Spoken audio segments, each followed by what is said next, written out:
Rochester was a huge, impactful place that brought me up, that literally created the character within me. And I find that that's one thing I'm really proud of, is I never really lost touch or sight of where I came from. This is where Abby Wambach is from, but oh, the places she's been. I think it's important that, in order to really fully come full circle, you have to remember where you came from. From a standout in basketball and, of course, soccer at Our Lady of Mercy, to a career which will end this week as the most prolific scorer in international soccer history, male or female. Wambach announced 6 weeks ago she's retiring. It's a really exciting moment for me to be able to leave the game better than I found it, as a world champion, and to kind of pass on that torch to those next generation studs that have this. 160 and counting. Wambach and her U.S. women's national teammates have set the bar high as you can set it, winning the Women's World Cup over the summer. I don't ever replay it because I lived it. I know exactly how it felt in the moment, and what a moment that was. Wambach's final game will be her final stop on a victory tour for the women's national team Wednesday at the Superdome in New Orleans. I'm completely content with the decisions and the choice of retiring. Of course, it's going to be emotional. The world stage has given Wambach a platform, which she intends to use to fight for such issues as equal pay for women. She recently signed a book deal, which she promises will show she's much more than just an athlete. It's not going to be just soccer.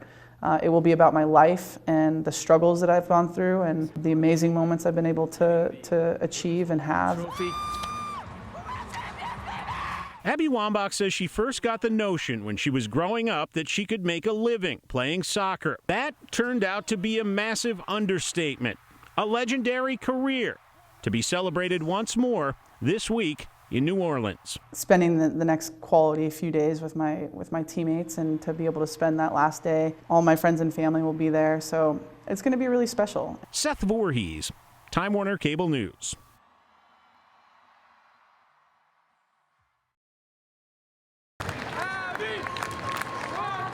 Inside an iconic building,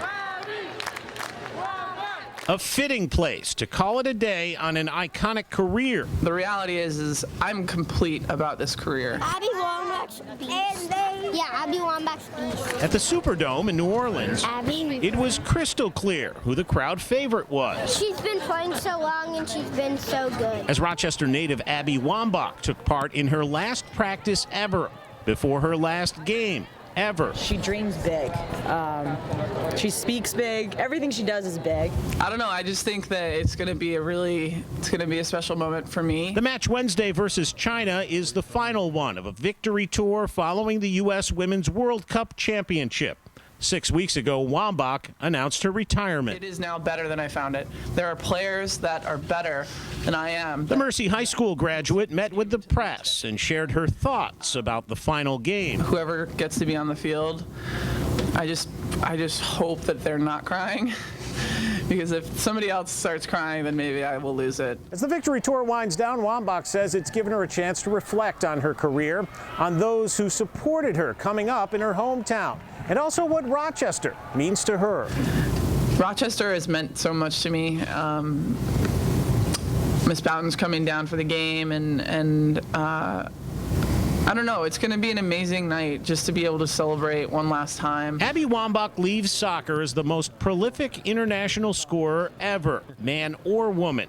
Solid in her decision to walk away, Wednesday promises to be a celebration. I don't know if it gets better, you only live once, so I wanted to make sure everybody was here to see this, and I don't know. Watch out, Bourbon Street. It's going to be a fun night.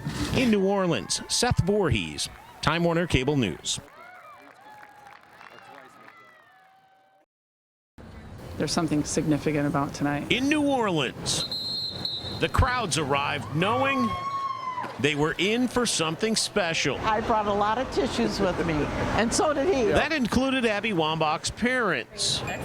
Not to mention more than 30,000 other soccer fans there to see the legend in her final match. This has been a day for us of all kinds of different emotions. We've been up and down and in and out, and really can't believe that here we are at the end of her career. USA!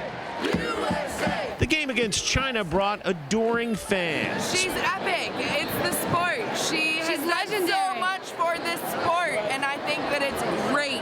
It also brought out those who've known Wambach the longest. About her sophomore year, I said to a reporter, I said, one day she will be an Olympian. Kathy Boughton coached Wambach at Mercy High School and has watched the one-time New York State Player of the Year turn into a legend. You know, I've kind of lived my life watching and following a great athlete who I was the luckiest coach in the world to be able to coach Abby, and I feel blessed every day. On the field at the Superdome, Get it, come on, girl. it was a tight match. Teammates obvious in their attempts to feed Wambach the ball. She's developed so much in her game that it's past me. Wambach is credited with transforming soccer in the U.S. She inspires on and off the field. With her team down by a goal at the 72-minute mark, Abby Wambach walked off the field for the last time. Everything kind of just hit me that this was the last time I'd be taking the jersey off. You know, this is the last time I'd be hanging out with my teammates in the locker room. And they're all happy tears. You know, I'm not questioning whether I should retire or not. It's hard, but it's been a great journey, but we're looking forward to see what the next journey is going to be. Her team may have lost. It has been my pleasure and my honor to represent you all. Wednesday may have been an ending, but certainly not a final chapter. I literally don't want to be talked about as it pertains to being a soccer player. My next chapter is going to be even brighter and more fulfilling and more passionate than even this is. And I know that's crazy to say out loud, but I don't do things half-assed. In New Orleans, Seth Voorhees, Time Warner Cable News.